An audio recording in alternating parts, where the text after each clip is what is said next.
Hi ladies, welcome back. We are here to talk about week 9 of your pregnancy. Now your baby has done some extraordinary growing over the last week. Last week it was about ½ an inch long. Now it is almost an inch long, or the size of a cherry. This week your baby is also making the transition from an embryo into a fetus.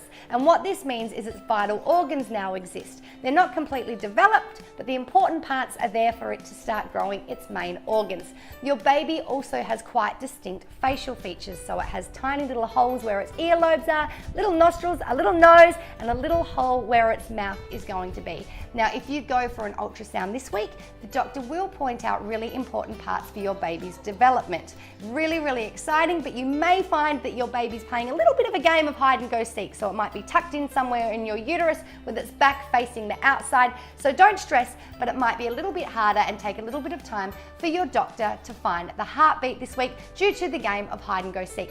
Now during week 9, you might also find that you're a little annoyed and frustrated because you're having to do the old lie back, doing your jeans button up. It's nothing to stress about, it's just the fact that your uterus is now starting to expand quite rapidly. You might also want to think about discussing with your doctor the weight that they would suggest that you gain or lose during the term of your pregnancy. The average is about 25 to 35 pounds, but this will differ depending on you, your weight, your BMI, and your condition. Now during week 9, you almost might find that you're on a bit of an emotional roller coaster. You feel like an emotional pinball. One minute you're happy, the next minute you're crying.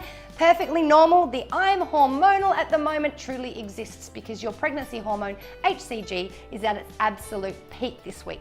You might be suffering some fatigue, and you might also find that you have quite a little bit of nasal congestion. This is because during pregnancy, you produce a little bit more mucus than you usually would. Sounds gross, but it's real, so make sure you carry tissues around with you. You'll also find that you might be urinating up to 10 times a day. Remember, there is an increase of blood flow into your pelvic area, so this is completely normal. You might also be experiencing headaches.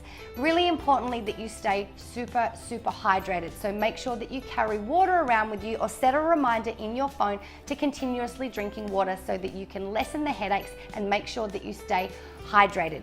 Now, some of the things that you might like to start doing this week are make a budget for your prenatal care and delivery. Sometimes having a baby, carrying a baby in your healthcare can cost money, so make sure that you have the ability to do that.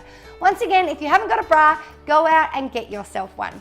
Also consider the conditions of your job. It's really important that you keep yourself and your baby healthy and protected. Some people's jobs can be really strenuous, and they can also be sort of heavy duty. So it might be a consideration for you to have a chat with your superiors and negotiate lighter duties or negotiated duties. The same goes with your day-to-day behaviours and habits. Now, when I was pregnant with my first baby, it was in the middle of the Australian desert summer, so my doctor and prenatal carers suggested to me that I didn't go running in the heat of the day, just to keep my body at a safe temperature for the baby. Now, another thing, ladies, is it's never too early to start bonding with your tiny little baby. So if you haven't done that, you might like to think of ways that you can do that now. I used to like to wake up, put some music on, hold my little baby, and start thinking about all of the hopes and dreams that I had for them. I started talking to them and singing to them around this time, and I made sure that I was just relaxed and calmed and ran a bath, went for a walk, did some yoga, and it was also really amazing for me that I kept a journal during this time about my concerns, my questions, my feelings, my journey, my hopes and my dreams and aspirations for my little baby. I found that 1, it was a really nice reminder for me. 2, it was a lovely way to connect with my baby. But 3, I have a really lovely keepsake that I can now hand on to my girls when they get a little bit older. We're really interested to hear how you're going, Mama. So please share your journey with us here at Ready, Set, Mum. And we look forward to seeing you next week for week 10 of your pregnancy.